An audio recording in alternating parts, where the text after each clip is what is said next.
Hey guys what's up, hope you are doing well. So finally 14th JPSC regulars exam के result आ गए हैं। Total 2200 यानी कि 2200 कैंडिडेट्स का सिलेक्शन किया गया है। अब सबसे इंपॉर्टेंट हमारे पास ये है कि हमारे पास समय बहुत कम है। बेसिकली हमें जेपीएससी ने 15 डेज का समय दिया है। इसमें से भी अगर आप देखोगे तो 1 से 2 दिन चला जाएगा आपके मेंस के फॉर्म फिलअप करने में, और फिर जो आप डॉक्यूमेंट्स जाके जेपीएससी ऑफिस में सबमिट करोगे, तो यानी कि लेस देन 10 डेज आपके पास रह गया है। और 18 जुलाई को ही इन्होंने अपना मेंस डेट दिया है। बहुत से कैंडिडेट्स को लग रहा था, बहुत से क्या सभी कैंडिडेट्स को लग रहा था कि कहीं ना कहीं जुलाई में नहीं होगा एग्जाम आपके अगस्त के फर्स्ट या मिड ऑफ अगस्त में होने वाला है। बट जेपीएससी ने ऐसा नहीं किया है। They are like the bullet trains. ऐसा ही होता है झारखंड में कि जब कुछ चीज़ होता है तो एकदम ही तेज़ी से होता है, अदरवाइज सब चीज़ रुक सा जाता है। तो बहरहाल हमारे पास एक ही चीज़ है कि हमें अब, क्योंकि हमारा प्रीलिम्स क्लियर हुआ है, तो हमें कम से कम समय में मेंस को तैयार करना होगा। तो आज का इस वीडियो इसी के ऊपर है। हम डिस्कस करेंगे, नोट्स भी मैं आपको दिखाऊंगा। ब्रेनस्टॉर्म एकेडमी ने सारा नोट्स तैयार कर लिया है, सारे कोर्सेज रेडी है। अब हम उसके पीछे लगने वाले हैं। So we are waiting for the mains result only. So क्योंकि रिजल्ट पब्लिश हो गया है तो अब हम लोग सारा चीज़ लाइन से स्टार्ट करने वाले हैं। तो सबसे पहले डिस्कस कर लेते हैं हम लोग की क्या स्ट्रैटेजीज हम लोग को फॉलो करना चाहिए। सो अगर आप देखोगे तो 18 जुलाई से हमारा मेंस स्टार्ट है। 18 July is the date for our mains examination. अब यहाँ पे अगर आप देखोगे तो आज आपका हो गया है 3 जुलाई। ठीक है, 1 से 2 दिन का समय आपको लग जाएगा कहीं ना कहीं मेंस के फॉर्म्स भरने में। फिर आप हार्ड कॉपी जाके सबमिट करोगे तो इसमें भी आपका समय जाने वाला है। सो यहाँ पे 2 टाइप के कैंडिडेट्स हमारे पास है। अगर हम बात करें तो एक, जिन्होंने फुल प्रिपरेशन कर लिया है, ठीक है, जिनका फुल प्रिपरेशन हो गया है, यानी कि ये 145 प्लस वाले कैंडिडेट्स हैं जिनका अच्छा खासा प्रिपरेशन हो गया है। They are only going to write the mock test. और एक होंगे जिन्होंने अभी तक 10 to 20% अपना प्रिपरेशन किया था, क्योंकि ये बॉर्डर लाइन में थे। अप्रॉक्सीमेटली 140 to 145 के बीच में ये लाई कर रहे थे, तो कहीं ना कहीं इन्होंने प्रिपरेशन थोड़ा बहुत किया है, लैंग्वेज पेपर वगैरह इनका हुआ होगा। तो एक ये कैंडिडेट्स है। बट सबसे इंपॉर्टेंट ये है कि कहीं ना कहीं, क्योंकि जब तक रिजल्ट नहीं आता है तो सारे कैंडिडेट्स उतने ज़्यादा सीरियस नहीं होते हैं, और खास करके जब झारखंड जैसा एग्जाम हो तो यूपीपीसीएस वगैरह हो तो बात अलग है। सो आज से अगर आप देखोगे तो कहीं ना कहीं सारे के सारे कैंडिडेट्स एक ही लाइन पे खड़े होते हैं। अब जो हमारे पास समय है 15 डेज का, यही गेम चेंजर होने वाला है। जो भी इस 15 डेज में रिग्रस आंसर राइटिंग करेगा with proper strategy and selected questions. अब आपके पास टाइम नहीं है कि आप 100 क्वेश्चंस तैयार करो, 200 क्वेश्चंस तैयार करो, लिटरली इम्पॉसिबल है। हर सब्जेक्ट में आपको 10 to 20 क्वेश्चंस ऐसे तैयार करने होंगे, इंक्लूडिंग द PYQs, जो कि आपका 4 क्वेश्चन भिड़ जाए। क्योंकि आपका मकसद क्या है कि you have to write 4 questions. ठीक है, आपको 4 क्वेश्चंस लिखना है ऑन द गिवन क्वेश्चंस, और साइंस में ये 5 हो जाता है। तो आपका ये टारगेट होना चाहिए कि हम हर सब्जेक्ट में, चाहे वो पेपर 3 हिस्ट्री हो, ज्योग्राफी हो, पॉलिटी हो, इकोनॉमिक्स हो, साइंस एंड टेक हो, हमें हर सब्जेक्ट के इंपॉर्टेंट 5 to 10 क्वेश्चंस, किसी किसी में 20 क्वेश्चंस ऐसे रेडी कर लेना है जिससे हमारा काम बहुत अच्छे से हो जाए। फॉर एग्जाम्पल, हमने किस तरीके से शॉर्ट नोट्स प्रिपेयर किया है आपके लिए, मैं आपको 2-3 टॉपिक्स आपको दिखा देता हूं। वैसे हम हर पेपर का इंडिविजुअली वीडियो भी लाने वाले हैं बहुत जल्द। सबसे पहले इकोनॉमिक्स, क्योंकि ये एक ऐसा सब्जेक्ट है जो हर बच्चे को तंग करता है, वेदर इट इज़ टॉपर या फिर वो मीडियोकर हो, सबको इकोनॉमिक्स कहीं ना कहीं ले डूबता है।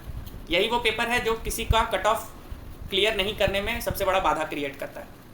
जैसे मान के चलो कि आपको एक टॉपिक दिया हुआ है फाइनल इंक्लूजन। अब किसी भी टॉपिक में आपको 3 चीज़ों पे ध्यान देना है। Number 1 is introduction, body and the conclusion. तो ये तो सब जानते हैं कि ऐसा होना चाहिए, ये तो मतलब कि जन्म जन्मांतर से बोला जा रहा है।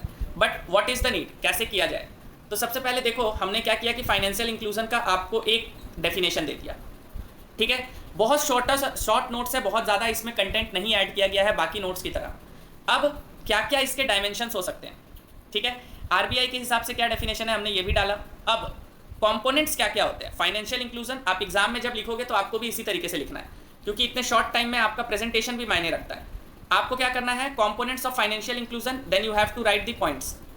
Then need for financial inclusion, financial inclusion क्यों जरूरी है specially in India, then its significance, और गवर्नमेंट फाइनेंशियल इंक्लूजन को लेके क्या क्या इनिशिएटिव गवर्नमेंट लेके आ रही है, like Pradhan Mantri Jan Dhan Yojana, direct benefit transfer, JAM trinity means Jan Dhan Aadhaar mobile, unified payment system, Pradhan Mantri Mudra योजना। तो जितने भी गवर्नमेंट स्कीम्स है, क्योंकि economics is all about data and schemes, अगर आप गवर्नमेंट डेटा और स्कीम्स पुट नहीं करते हो तो आपको मार्क्स नहीं मिलने वाले हैं। देन सोशल सिक्योरिटी स्कीम्स क्या है, उसके क्या क्या कॉन्सिक्वेंसेस होंगे, वे फॉरवर्ड, और आपका आंसर खत्म। अब आंसर जब खत्म करोगे तो it should be very very very optimistic, क्योंकि एग्जामिनर आपका कंक्लूजन और इंट्रोडक्शन ये दो चीज़ ही पढ़ता है। अब इसमें देखिए हमने क्या क्या टर्म्स यूज़ किया है। सबसे पहले हमने यूज़ किया है 2030 agenda of sustainable development goal, ठीक है, कि फाइनेंशियल इंक्लूजन से गोल 17 से 7 to 17 आपका कवर हो जाता है, ठीक है। पीएम नरेंद्र मोदी ने क्या बोला कि economic growth can not only be restricted to few cities, development has to be all round and inclusive. ये स्टेटमेंट अगर आप लिखते हो तो it is going to give you a holistic marks. तो जहां पे आपको एवरेज मिलने वाला था 15 से 18, ये बढ़ के हो जाएगा 25 से 28। तो इस तरीके के स्ट्रैटेजीज को हमें अपनाना है, ठीक है। We were waiting for the result only. वैसे तो हमारा प्लान था कि हम लोग 15th जेपीएससी से पूरा अच्छे से आएंगे, बट क्योंकि स्टूडेंट का डिमांड था और इतने कम समय में, क्योंकि हमारे पास नोट्स तो अवेलेबल ही था, क्योंकि हम लोग we were working for the long time, तो हम लोग इसके लिए आ रहे हैं। Then physical policy important topic है। अगेन आप अगर देखोगे तो इंट्रोडक्शन में भी हमने दो टाइप का इंट्रोडक्शन दिया है, आपको मैं जूम करके दिखाता हूँ। एक इंट्रोडक्शन आप वर्डिंग वाला लिख सकते हो, एक आप डेटा वाला लिख सकते हो, दोनों आपको दिया गया है। Whatever you want to write you can write. कि फिजिकल डेफिसिट कितना से कितना बढ़ा और क्यों बढ़ा, क्या रीजन था, हमने यहाँ पे पुट इन किया है। Then objectives of physical policies, क्या ऑब्जेक्टिव्स होते हैं फिजिकल पॉलिसीज के, उसके सारे इकोनॉमिक ग्रोथ फैक्टर। देन सबसे इंपॉर्टेंट है कि आप ग्राफ और डायग्राम्स का यूज करो। तो कंपोनेंट्स ऑफ फिजिकल पॉलिसी, क्या क्या कंपोनेंट्स हो सकते हैं, रेवेन्यू, बजट, कैपिटल, रिसिप्ट, ये सारा चीज़ है। एक्सपेंडिचर में आपको दोनों साइड दिखा दिया गया। इसके साथ साथ फिर क्या क्या पॉलिसीज आपको देखने होंगे, ऑब्जेक्टिव क्या है, डिफ्लेनेटरी पॉलिसीज क्या होता है, ठीक है, उसके रोल्स क्या है डेवलपमेंट इकोनॉमी में, और करंट क्या अभी इश्यूज चल रहा है, क्योंकि हमें करंट डेटा तो देना ही होगा। तो यहाँ पे आपको सारा डेटा मिल जाएगा बजट का। सबसे इंपॉर्टेंट यही होता है, बच्चे डेटा के पीछे खूब भागते हैं। तो आप अगर देखोगे तो यहाँ पे हमने सारा बजट का डेटा दे दिया है कि स्टेट फाइनेंस का क्या हाल है, कि जीडीपी जो है वो आपका 28.5% से घट के इतना हो गया है, लाइबिलिटीज़ कितना है, गवर्नमेंट का एस्टिमेटेड कितना है, सारा कुछ हमने यहाँ पे आपको दे दिया। तो बोलते हैं जो कंसाइज नोट्स, क्योंकि we were note for our notes only, तो आप देख लो उसी तरीके से हमने इसको दिया है। एंड अगेन जो हमारा एंडिंग है वो भी आप देखोगे तो फिर से एक मीन्स डेटा बेस्ड एंडिंग है, मतलब हर चीज़ को हमने यहाँ पे ये किया है, ठीक है। तो ये तो हो गया इकोनॉमिक्स का। इसी तरीके से मैं एक वीडियो लाऊंगा जहाँ पे हर पेपर को इंडिविजुअली मैं आपको पूरे अच्छे से डिस्क्राइब करने वाला हूँ। इसी तरीके से आप देख लो पॉलिटी, पब्लिक एडमिनिस्ट्रेशन का नोट्स बहुत दिक्कत होते हैं बच्चों को। तो अगेन गुड गवर्नेंस, ठीक है, यहाँ पे आप देखोगे तो यूनाइटेड नेशन डेवलपमेंट प्रोग्राम का हमने इंट्रोडक्शन दिया कि वो गुड गवर्नेंस के बारे में क्या बोलता है। फिर आप चाहो तो एक बहुत बड़े फिलोसफर है कॉफी अनन, उनका आप लिख सकते हो, ठीक है, क्या क्या पिलर्स होते हैं गुड गवर्नेंस का, डायग्राम बेस्ड है। गवर्नेंस इश्यूज क्या क्या है इंडिया में, क्या क्या रोल होता है सिविल सोसाइटी का, पब्लिक इश्यूज क्या है, पॉलिटिकल इश्यूज क्या है, बैरियर्स क्या क्या है good governance according to second ARC report. क्योंकि जब तक आप एडमिनिस्ट्रेटिव रिफॉर्म कमीशन इस तरीके के वर्ड्स नहीं यूज करते हो तब तक आपका आंसर जो है, आपको नॉर्मल मार्किंग्स जो किया जाता है ना 15 से 18, दैट इज बिकॉज ऑफ कि आप उस सब्जेक्ट के टर्मिनोलॉजीज को यूज नहीं कर रहे हो, ठीक है। तो आप यहाँ पे देखोगे तो हमने सेम वही किया। गुड गवर्नेंस क्या क्या इनिशिएटिव है भारत में, आपका आरटीआई है, ई गवर्नेंस है, सब कुछ यहाँ पे आप देख लो। और फाइनली एंड, मतलब कि आपको बना बनाया आंसर मिल गया, ठीक है। आपको कितना लिखना है, आपको लिखना है 6 से 7 पेज, देखो 2 4 7 खत्म। इसमें आप डायग्राम वगैरह है इसलिए ये ज़्यादा है, अदरवाइज 5 to 6 पेज में हर टॉपिक को हमने कंप्लीट कर दिया। आप अगर इनके बुलेट पॉइंट्स को भी देख के चले जाते हो कि इंपॉर्टेंट टूल्स क्या है, हाँ, transparency, accountability, rule of law, तो भी आपको बहुत ज़्यादा बेनिफिट होने वाला है इतने कम समय में। इसी तरीके से एक और आप देख लो सैंपल, डिस्ट्रिक्ट एडमिनिस्ट्रेशन। ये काफ़ी बार जेपीएससी ने पूछा है पब्लिक एडमिनिस्ट्रेशन वाले पेपर में, role of district administration, district magistrate. तो डिस्ट्रिक्ट एडमिनिस्ट्रेशन क्या है, इसका ओरिजिन कहाँ से हुआ, क्या क्या पोजीशंस है, आप देखो डायग्राम बेस्ड तरीके से हमने बहुत अच्छे से इसको किया है कि वो डिस्ट्रिक्ट कलेक्टर क्या क्या रोल प्ले करता है एक डिस्ट्रिक्ट के अंदर, मेंटेन लॉ एंड ऑर्डर्स, सारे चीज़ों को हमने बहुत अच्छे से यहाँ पे डिस्क्राइब किया है।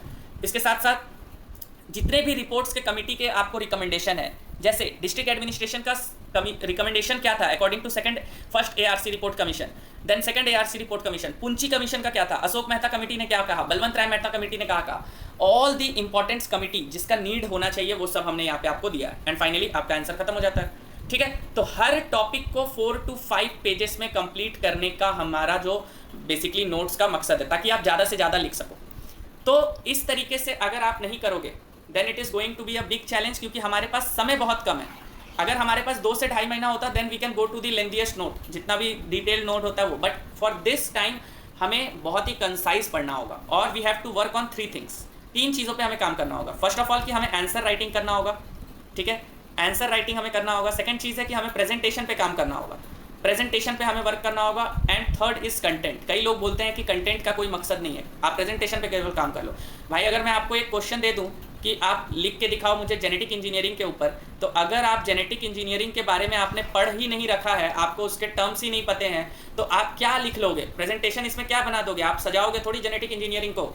अगर आपको बोल दिया जाए सेक्स लिंक्ड इनहेरिटेंस पे एक क्वेश्चन दे दिया जाए और लिखो, केपलर्स लॉ दे दिया जाए लिखो, इसी तरीके से कोई भी सब्जेक्ट ले लो, आपको मैं अगर बोल दूं कि आप चोलाज आर्किटेक्चर के ऊपर लिखो, तो अगर आपको कंटेंट पता ही नहीं है, आपको उसके बारे में 50% भी नॉलेज नहीं है, तो आप उसमें क्या लिख के आओगे? सो कंटेंट तो हमेशा से किंग रहा ही है, चाहे आप कुछ भी बोल लो, content is always the king. ठीक है, तो जिन भी बच्चों को जुड़ना है, कोर्स लॉन्च हो चुका है, अब समय तो है ही नहीं हमारे पास कि हम सोचे आजकल। आप जाके हमारे एप्लीकेशन से कोर्स में इनरोल कर सकते हो। Fees is very very very nominal, only 1500 rupees, 1500 रुपये में इंक्लूडिंग टेस्ट सीरीज़। इसमें आपको टेस्ट सीरीज़ भी दिया जाएगा, उसका भी शेड्यूल आपके साथ बहुत जल्द अभी शेयर कर दिया जाएगा। टेलीग्राम ग्रुप में आप जुड़ जाइए, वहाँ पर बहुत सारे आपको फ्री रिसोर्सेस मिलते हैं, तो टेलीग्राम ग्रुप आपको ज्वाइन करना बहुत ज़रूरी है। आप हमारे व्हाट्सअप ग्रुप में जुड़ सकते हैं। 1500 के कोर्स में आपको सारा नोट्स, टेस्ट सीरीज सब कुछ मिल जाएगा। ठीक है, तो जितना जल्दी हो सके कोर्सेज में इनरोल कर लीजिए और इसका फ़ायदा उठाइए, क्योंकि आपके पास समय तो है नहीं। कुछ डिटेल्स आपको चाहिए तो आप इस नंबर पे 9798375201 पे कांटेक्ट कर सकते हो और कोई भी इन्फॉर्मेशन ले सकते हो। So that's all for today. मिलते हैं किसी नेक्स्ट वीडियो पे। Till then take care, keep learning. जय हिंद।